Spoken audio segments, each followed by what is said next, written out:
Zachraňujúci sa hráči ŠKP Inter Dubravka sa v predohrávke 20. kola 2. ligy staršieho dorastu stretli vo štvrtok na domácom ihrisku s celkom okupujúcim 6. miesto tabuľky MFK Dubnica nad Váhom.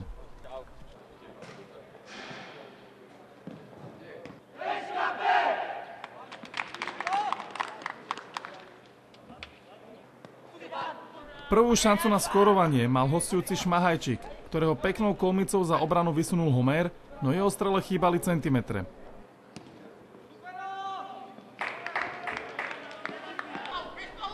Dubravčania odpovedali rovnako ako hostia, čiže zahodenou šancou. Kryžovenský pretlačil cez troch hráčov loptu na Vukoviča, no jeho strele chýbala presnosť aj razancia.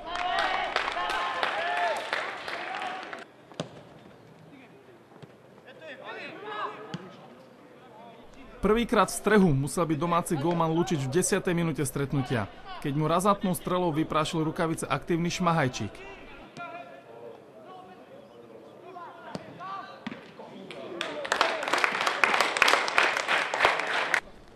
Ani túto výstrahu nebrali Dubravčania vážne a tak prišiel v 13. minúte zákonite trest.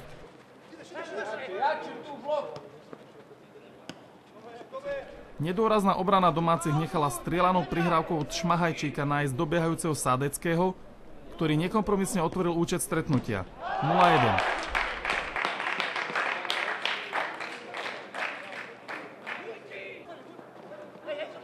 Hneď o minútu mohli Dubničania zvýšiť svoj náskok na 2 góly.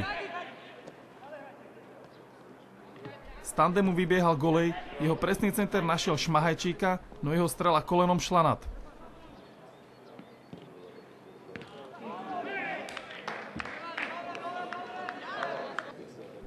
Čo sa hosťom nepodarilo v 15. minúte, vyšlo v 24. Nedôrazný odkop domáceho Silianovského potrestal utešenou strelou Gajdošík. 0-2.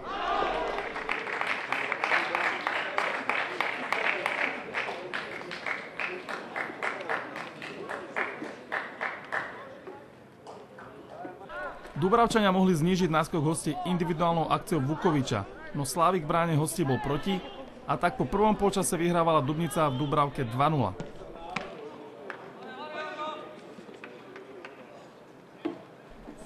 Po zmene strán sa očakával tlak domácich policajtov, túžba popasovať sa s nepriaznivým vývojom stretnutia. Lenže opak bol pravdou. S prehrou zmierení domáci si nechali v druhom polčase streliť ďalšie 2 góly. Na 3-0 pre hostí zvyšoval hlavou po rohovom kope nikým nekrytý Šmahajčík.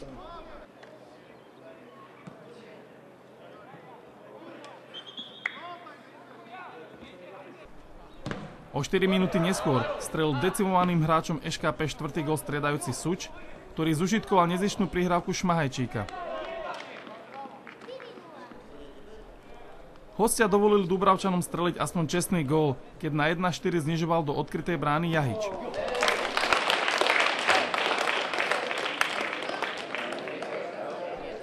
Dubničania si pohodlné vedenie do konca zápasu bez problémov udržali a tak ŠKP Inter Dubravka prehral po katastrofálnom výkone z MFK Dubnica nad Váhom 1-4.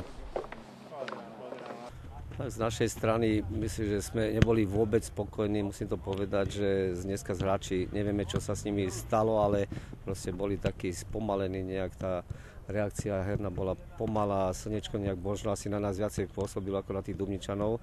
Dubničania hrali veľmi pekný fotbal a hlavne sme neprikryli hráča s číslom 10, aj keď sme avizovali našim hráčom, kto ho má držať, ale bola to aj určitá nedisciplínovanosť našich hráčov, že z toho vyplynúvali potom tie chyby a hlavne veľké diery a to, že boli sami pred brankárom, tak urobilo svoje a z toho vyplynul aj ten výsledok, ktorý vlastne odzrkadlil tú skutočnosť, ktorá bola na ihrisku. Počase prehrávali 0-2, sa očakávalo, že nejaký nápor možno na vyrovnanie príde druhý počas a ako keby boli hráči zmierení už s prehrou, také nejaké bezduché to bolo, ako to vidíte? No, práve sme sa snažili ich prebudiť po polčase, sme verili, že ešte sa dá, urobilo 2-0, za stavu 2-0 sa dá ešte ten zápas vrátiť, len sa dostať do zápasu, ale práve tie chyby, ktoré som už spomenul, tak vyplynuli asi z nejakého, by som povedal, tých hráčov, boli sústredení, tak tá aktivita bola práve spomalená. Miesto toho, aby sme my boli aktívnejší, tak sa stal pravý opak a ten druhý počas vyznal ešte horšie, napriek tomu, že sme dali tam ten čestný úspech, ale dneska Dubnica nás prečila vo všetkých krokoch, takže tam nám to chýbalo a ani nie povestný Krušín, dneska sme veľkými milovými krokmi boli za nimi, takže žiaľ je to smutné, ale nedá sa nič robiť. Musíme ísť k ďalšiemu zápasu a veríme, že sa nám ešte podarí nejaké body získať.